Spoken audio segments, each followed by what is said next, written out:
questions I have from you is, do you use 2 cameras? Do you bring another person to help? Or do you use props? And this is talking about at photo shoot, family photo shoots, kids photo shoots. I bring 1 camera, I don't bring people to help, and I don't bring props. So I have tried all of these things at different points in the past. The beauty of 2 cameras is that you have a backup in case something goes wrong, and that you can have 2 different lenses. So you're not having to waste time changing lenses. You can just quickly switch. You can have body harnesses so they hang on different sides of you, or have one in your bag. It's not a bad idea. It's really, really useful at weddings.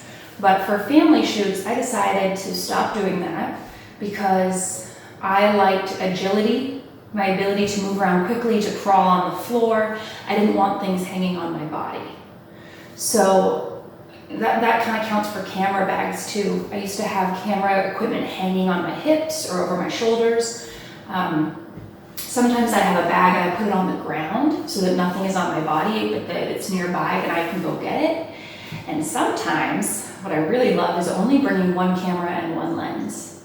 So everything I'm using is just in my hands, nothing else. I don't have to worry about losing things, dropping things, switching things, none of that. It's really refreshing. There is a little bit of fear because you don't have the same versatility. You don't have a backup. But you know what? You can also have those in your car. Like, have them with you, but put them down so that if you really, really want it or something does go wrong with your camera, you're not in the shits. You can like go get it in the shits. What kind of expression is that? You can just go get it in your car and it's worth walking 5 minutes or whatever. Do you bring another person to help? I don't have a second shooter, if that's what you mean. That's kind of a wedding thing too. The closest thing that I've had is having someone who's my assistant or my intern or my apprentice, somebody that is there to learn from me. And then while we're in the shoot, they're taking photos from other angles, which is always really fun, but I generally use them more for behind the scenes. It's really exciting to actually have a photograph or 2 or a video clip that it can show you working with your clients. So that's a huge benefit of bringing somebody else. Again, weddings, the benefit of a second shooter at the weddings is that you can have 1 camera getting the portraits that are looking straight at the camera, while a second camera is getting whatever else is happening in that moment, or getting shots from a different angle, like laughter from the side, because those shots can feel more organic or candid, be more interesting. The same thing goes with families. You can have 1 camera interacting while the other's capturing stuff from the side, but that's more of a style choice. Like at weddings, it's an event, so you're catching a lot of these candid moments because there's so much happening at once. Whereas with family photos, I guess my style is more focused on like, we are working with this one person right now.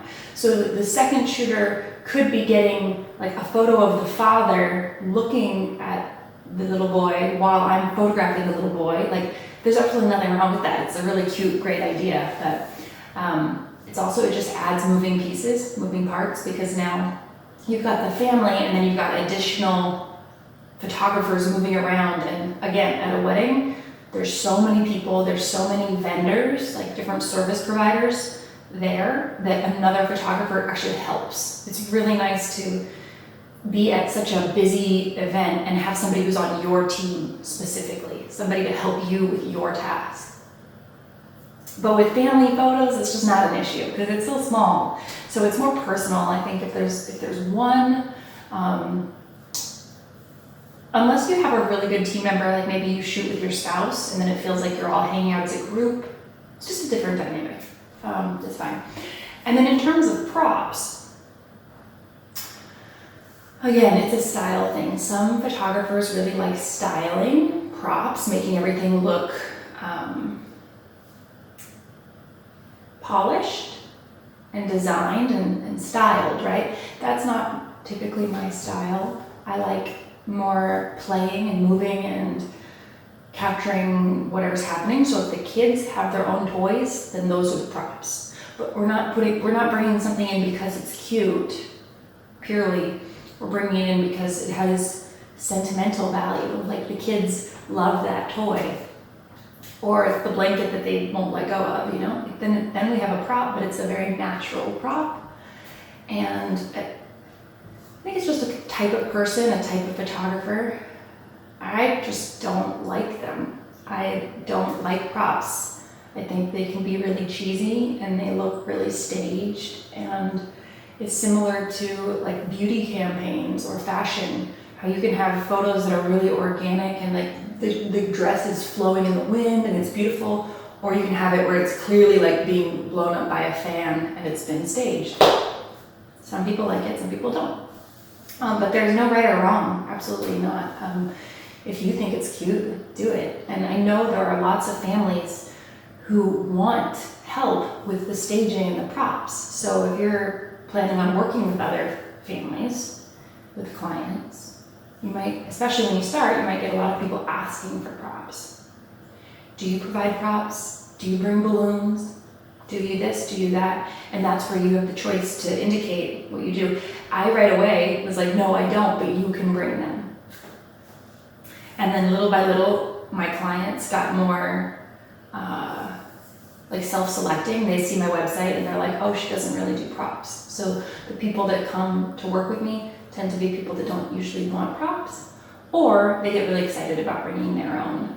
But it's kind of clear that it's not a prop-based business. Yeah, hope that